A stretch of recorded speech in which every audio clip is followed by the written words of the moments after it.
Друзья, всем привет! Меня зовут Ира, я практикующий бухгалтер, а вы на моем канале «Жизнь бухгалтера в Польше». И сегодня мы поговорим о том, как стать младшим бухгалтером в Польше. Я вам расскажу о том, где учиться, где работать с опытом и без опыта, как искать вакансии на сайте Pracuj.pl, как ставить необходимые фильтры, а также открою вам некоторые фишки, которые нужно знать при поиске работы. А еще я расскажу о том, сколько зарабатывает младший бухгалтер и что нужно уметь на этой должности, чтобы зарабатывать больше. И советую вам обязательно досмотреть это видео до конца, так как в конце я буду наглядно все рассказывать и показывать. Не забываем поставить лайк за мою проделанную работу и подписаться на канал. Всем приятного просмотра. Поехали! Младший księgowy – это первая ступенька, через которую проходит большинство бухгалтеров в Польше. Им могут работать человек как совсем без опыта, так и с минимальным опытом работы в бухгалтерии. Для начала работы вам нужно будет либо закончить трехмесячный курс по бухучету, начальный уровень, либо быть студентом или выпускником полициальной школы на факультете рахунковость, либо быть студентом или выпускником университета по специальности рахунковость и финансы. Когда работодатели берут на работу младшего бухгалтера, то прекрасно понимают, что им придется изрядно попотеть и вложиться в обучение сотрудника. Поэтому чаще всего берут младшего бухгалтера в помощь księgowemu, который и будет наставником младшего. И младшему бухгалтеру без опыта совсем не стыдно чего-то не знать. Вопросы к старшему только приветствуются. На этой должности сначала платят чуть больше минимальной заработной платы и могут брать на работу со знанием языка польского на уровне А2. Хотя, конечно же, и есть младшие бухгалтера, зарабатывающие намного больше, но подробнее о заработках я покажу в конце видео на конкретных примерах. От младшего бухгалтера без опыта требуется обычно прилежность и внимательность, четкое выполнение заданий и неконфликтность, быстрая обучаемость, готовность много работать, выполнять монотонную работу и работать с документами. Младшего бухгалтера чаще берут на умову злицення, чем на умову праці. Это связано с большей текучкой, с большим количеством студентов и большим числом соискателей на рынке. Сейчас в Польше с удовольствием берут бухгалтеров из Украины с опытом, так как они готовы много работать за ценные подсказки опытных бухгалтеров из Польши. Главные бухгалтера из Украины на особом счету. Им дают быстрее выполнять более сложные задачи, такие как составление отчетности, расчет налогов, общение с клиентами. Но им также приходится начинать с должности младшего бухгалтера, так как бухучет Польши очень сильно отличается от бухучета других стран, не членов Евросоюза, и нужно на практике изучать многие нюансы. Младшие бухгалтера без опыта или с минимальным бухгалтерским опытом самостоятельно не могут вести ни маленьких клиентов, ни тем более крупных. Поэтому работа в первый год работодателя заключается в том, чтобы научить пользоваться бухгалтера оргтехникой, бухгалтерским программам, работать с документами, вносить фактуры в программу, разносить выписки и так далее. А от общения с клиентами пока ограждают. В каких же компаниях могут работать младшие бухгалтера? Во-первых, это в крупных международных компаниях. В них в основном работа бухгалтерии поделена на узкие участки, каждый из которых выполняет один человек, но в большом объеме. Поэтому относительно просто обучать сотрудников, их контролировать и заменить в случае необходимости. В крупных международных компаниях обычно большая текучка, и через год люди либо переходят на другой участок, либо на должность выше, либо увольняются, так как повышение зарплаты обычно тут происходит раз в год и примерно на уровень инфляции, всем без учета личного вклада в работу. К тому же работа на узком участке обычно скучная и однообразная, и можно мало чему на ней научиться. Сюда можно попасть без опыта работы и даже без знания польского языка. Часто достаточно только знания английского на минимальном уровне. И такие компании обычно дофинансируют изучение языков своим сотрудникам. Иногда в такие компании берут интернов, стажеров, практикантов, которым платить можно совсем небольшие деньги за совсем простые операции, но в большом количестве. И плюс можно вырастить потенциально для себя сотрудников. Многие крупные международные компании сотрудничают с университетами, проводя ежегодные ярмарки вакансий в начале и в конце учебного года. Так, например, свою первую работу в Польше бухгалтером нашла и я.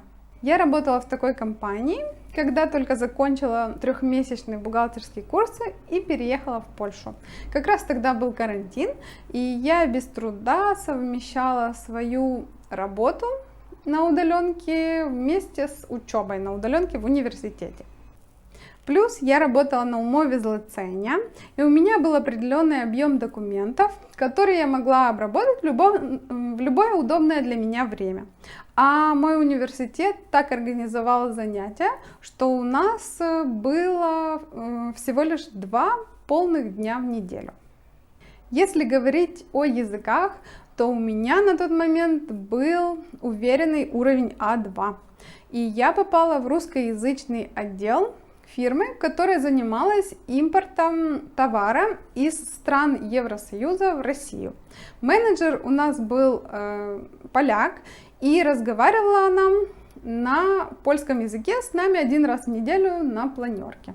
Английский язык мне нужен был для того, чтобы общаться с секретариатом и с отделом IT.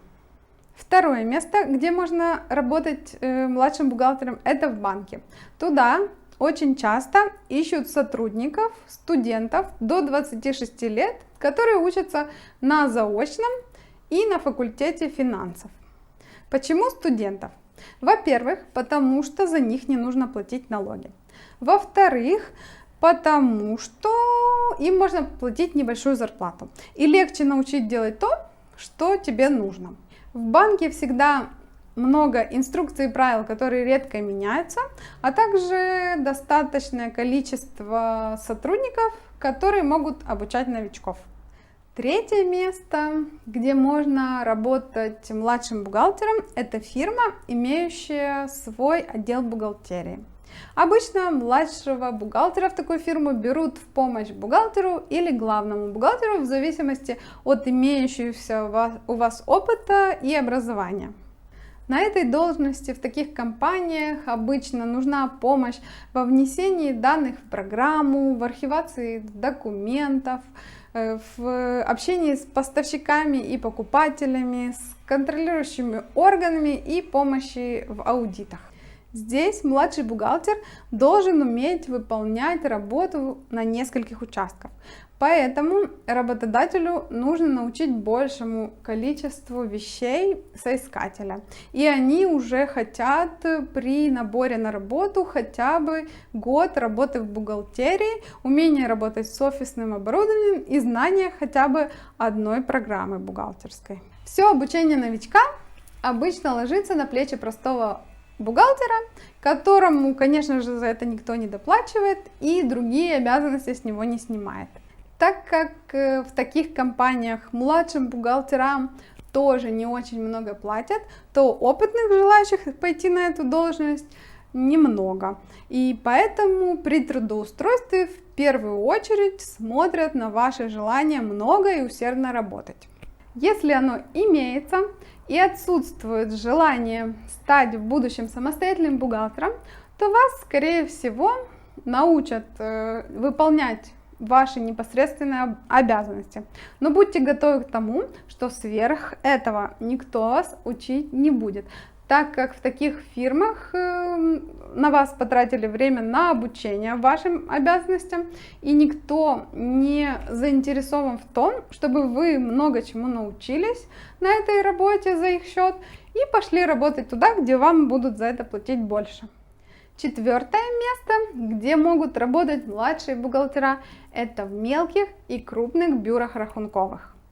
Здесь младшие бухгалтера либо сами вносят хозяйственные операции, либо контролируют работу операторов, работающих на их клиентов, в зависимости от размера бюро Рахункова. В таких крупных бюрах рахунковых младший бухгалтер вносит все операции, проверяет все оборотно-сальдовые ведомости, составляет отчетность, а обычный бухгалтер потом проверяет, как он это все сделает, и отправляет отчетность в налоговую, в статистику и в ЗУС. Сюда без опыта работы и знания языков вас, скорее всего, уже не возьмут, так как бюро Рахункова выживает в основном за счет количества клиентов. И тут требуется многозадачность, стрессоустойчивость, умение работать с большим количеством документов и на нескольких программах одновременно.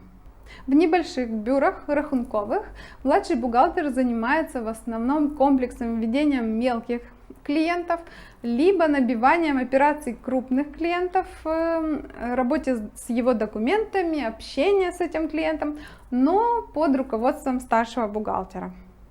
В крупных бюрах рахунковых клиенты часто в целях экономии и в целях снижения своей зависимости от бюро рахункового нанимают бухгалтера, оператора, который самостоятельно вносит все бухгалтерские операции в программу, сканирует все документы и отправляет сканы в бюро Рахункова. А младший бухгалтер на основании присланных сканов проверяет проводки, которые создает программа, делает отчетность с помощью старшему бухгалтеру, а тот уже в свою очередь контролирует, подгоняет, помогает младшему бухгалтеру и готовит уже отчетность, отправляет ее во все органы и помогает главному бухгалтеру готовить уже консолидированную отчетность. Интересно, что как в маленьких бюрах рахунковых, так и в крупных бюрах рахунковых текучка на должности младшего бухгалтера очень большая, так как за год работы ты проходишь просто курс молодого бойца. Работы всегда очень много, ответственность большая и платят за это небольшие относительно деньги.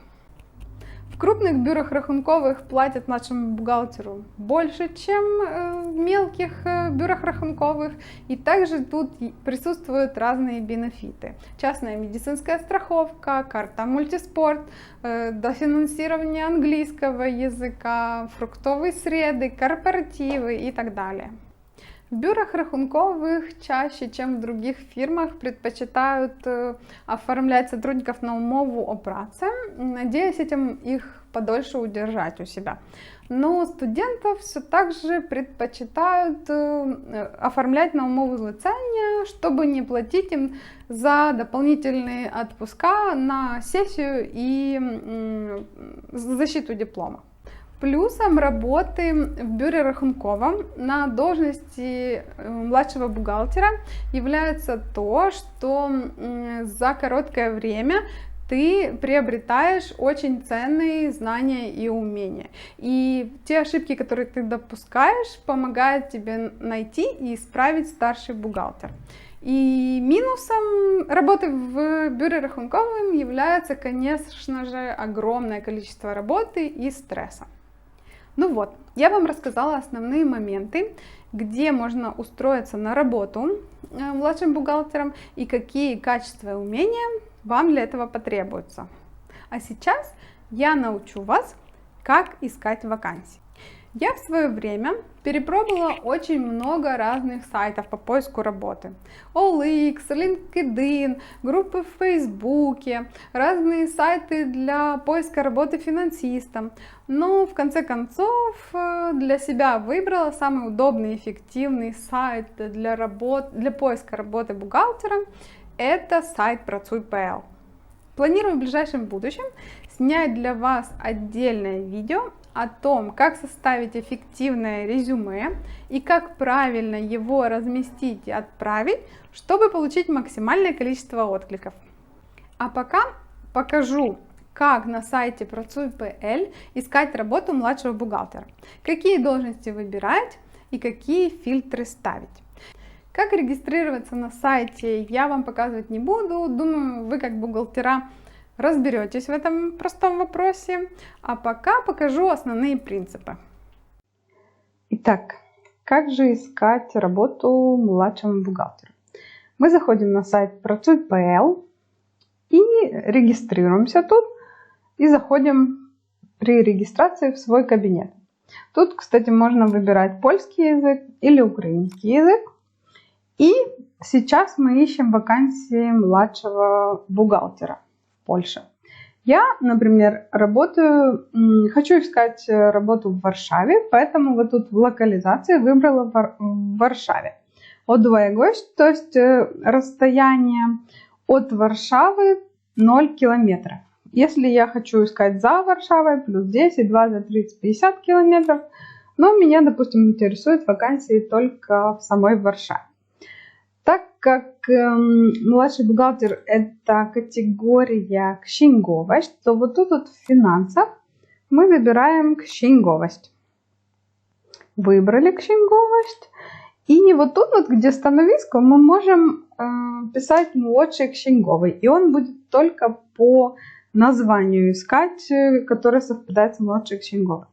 Но я не выбираю здесь это становиsko, так как оно может называться на английском языке, может как-то называться стажиста, разница в буквах. Поэтому я вот здесь вот, где позиом становиска, выбираю, что мне нужны вакансии практиканты, ассистенты, младший специалист в księgowości. Дальше здесь есть такие фильтры, можно выбрать, если вы хотите конкретно только вакансии на умове праcy, oddziału zlecenia или B2B, если там на застępstwo, то можете себе поставить фильтр. Чем больше фильтров вы ставите, тем меньше вакансий вам будет показываться. Также вы здесь можете выбрать вымер часу, то есть на часть штату, на полставки, там, как дополнительная работа, либо на полный этап. Можете выбирать, если вы, допустим, ищете только которая удаленка, праца здальна, если гибридова, то и здальна, и стационарная праца. И стационарная – это в офисе работа. Здесь можете также ставить фильтр на те дни, которые, дата, когда вакансия эта была здесь размещена. За последние 7 дней, 3 дня, 24 часа и так далее. Я советую выбирать за последние 7 дней, так как чаще всего все, что свыше 7 дней, уже не актуально, конкуренция большая и очень быстро закрываются вакансии. В Варшаве как минимум. Так, тут еще можно выбрать непосредственно от работодателя и без знания польского языка. Потом нажимаете «Покаж оферты». Вот он мне показывает, что всего 292 оферты, которые отвечают моему запросу. И вот здесь начинаете сверху вниз, сверху самые свежие размещены, вот от 5 червня, тут справа написано. Смотрите. Специалист, справдавшийся в банку. Хотите работать в банку, рассматривайте. Не хотите, не рассматривайте. Вот тут вот в компанию Optimal Logistic Assistant księgowości требуется. Тут дальше младший специалист księgowości проектов с языком английским. Junior Accountant, понятно, что нужно знать английский. R2R Intern, это по дебиторской задолженности Intern. Сюда требуется ассистент księgowości. В некоторых вот вакансиях пишется зарплата в час либо в месяц, который будет. В большинстве случаев работодатели предпочитают не указывать свои зарплаты, а обсуждают на собеседовании их. Тут младший księgowy в компанию Говор, DHL, Oerlikon и вот так далее. Так что если вы хотите искать вакансии, то советую на этом сайте кратенько, как пользоваться, я показала. Потом щелкаете на эту вакансию, заходите в нее И тут подробнее рассматривайте. Тут название вакансии, тут фирма. Если щелкаете на фирму, более подробно узнаете об этой фирме, вот адрес этой фирмы, вот условия, на которых они будут затруднять, трудоустраивать человека. Тут написано, до какого числа еще действительно эта вакансия, певний этат, кого они ищут, специалист младший, средний, старший, стационарное или гибридовое, будет происходить собеседование онлайн или офлайн, когда эта вакансия, вот праца от зараз, это, например, уже сейчас им нужен сотрудников. Также они с Украины затрудняют сотрудников, то есть не боятся оформлять документы иностранцам. Тут, получается, нарисовано, где именно расположен офис этой компании и какие обязанности будете выполнять. Также требования, которые применяются к сотрудникам и что они предлагают. Да? Вот тут вот также кратенько нарисовано, какие бенефиты вы получите, если будете работать. И вот тут есть отдел, через который вы высылаете свое резюме. Вот тут вот уже мое там старое резюме висит какое-то. Можно ошибку, и он отправит то, что уже прикреплено. Либо эдитуй данные до аппликования, и другое резюме отправляете. Тут можно в самой программе заполнять резюме и через нее высылать. Либо вот как я делала в PDF свои файлики, которые я отправляла работодателю. А сейчас поговорим о том, сколько же платят младшему бухгалтеру в Польше. Зарплаты на этой должности в Польше варьируются от минимальной зарплаты и до 8-10 тысяч злотых, в зависимости от уровня компании и специфических требований и умений, которые они ищут в сотруднике. Чаще всего зарплата младшего бухгалтера в 2023 году в Польше составляет от 3,5 до 5,5 тысяч злотых брутто.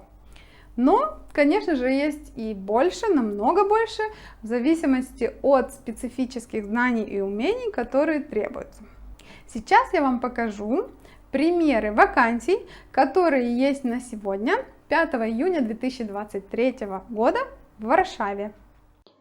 И начну я вам показывать с вакансий, с самой низкой заработной платы, которую я нашла из вакансий, где указана заработная плата. Например, вот ассистентка в отдел księgowości. Они предлагают зарплату 23-25 злотых в час брутто. То есть это примерно 3680 злотых в месяц. Получается, если работа 40 часов в неделю, стандартная. Вот, мы видим, что эту вакансию предлагает ПНБ Парибас. Это банк такой, который есть в Польше. И что же нужно делать за эти 23-25 злотых в час? Нужно księgować wyciągi bankowe, то есть заниматься выписками, банковскими выписками, выставлять фактуры и фактуры коррегуjące.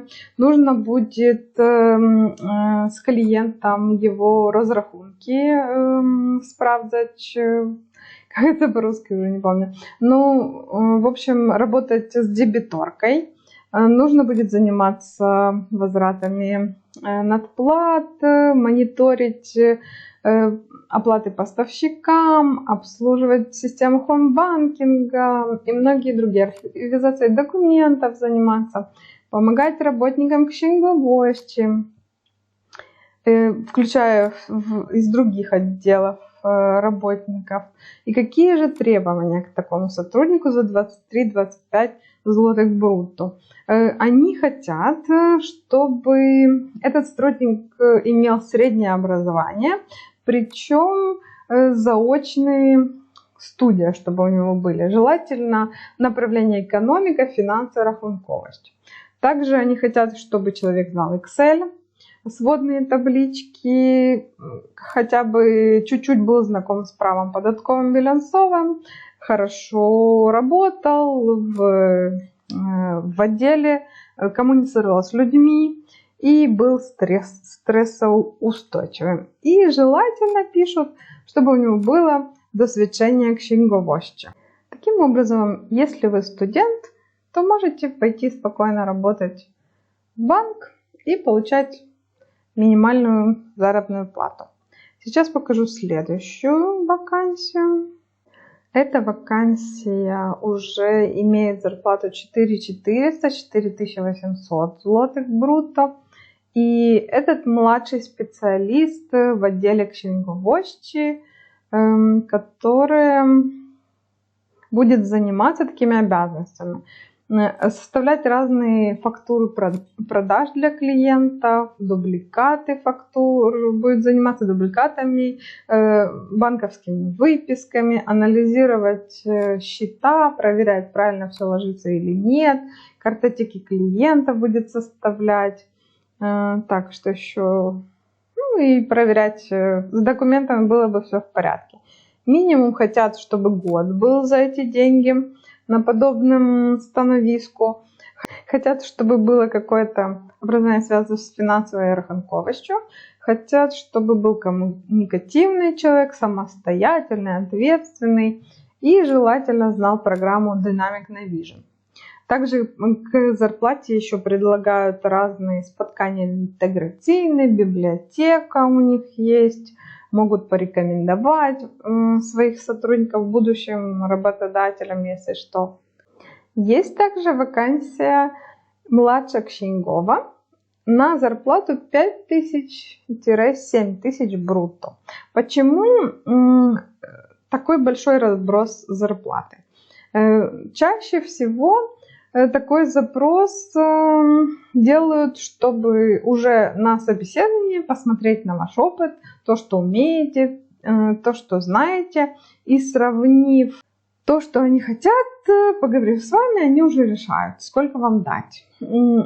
Также бывает, что здесь пишут, что в зависимости от умовы, которую мы с вами заключим. Если у вас есть фирма, и вы сможете с ними работать на условиях B2B, то тогда будете получать 7000 злотых. Если же вы хотите на умове працы, где работодателю придется платить больше налогов, то тогда они вам будут платить 5000 злотых, а остальное будут налогами платить. Вот. Что же хотят от младшего księgowego за зарплату 5-7 тысяч злотых? Они хотят, чтобы вы вносили операции в программ księgowej, хотят, чтобы вы смотрели, следили за расчетами handlowymi, торговыми операциями, хотят, чтобы вы сами делали декларации, вата, хотят, чтобы вы другие отчеты и заставления делали и самостоятельно работали с Урządem Skarbowym, ЗУСом и статистикой. Также хотят, чтобы был год у вас опыта, хотят, чтобы вы знали 2 программы, ревизор и рачмистрш.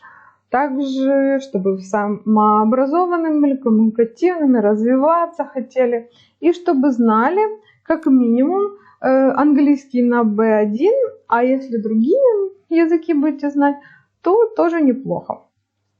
И что за это разные бенефиты предлагают, кроме того, что зарплата сколько, 5-7 тысяч, еще может быть страховка частная, английский за их счет, может гибкий график быть, без дресс-кода и пончики по праздникам.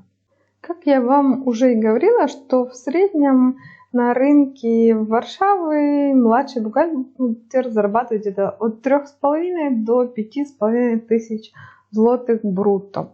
Но есть такие вакансии, где платят больше. Вот, например, компания, где у них вакансия младшего бухгалтера платит от 6 до 8 тысяч злотых в месяц брутто. Но за это они хотят, чтобы вы полностью занимались księgowaniem их фактур, и причем от поставщиков, и занимались фактурованием клиентов, ну, продажи и закупки. Также, чтобы вы следили за обязательствами кредиторка-дебиторка, работали с внешней księgowością и с централью в Германии. Соответственно, чтобы у вас был минимум год опыта и обязательно warunek конечный английский B2, Excel и работа в программе SAP, коммуникативность и так далее.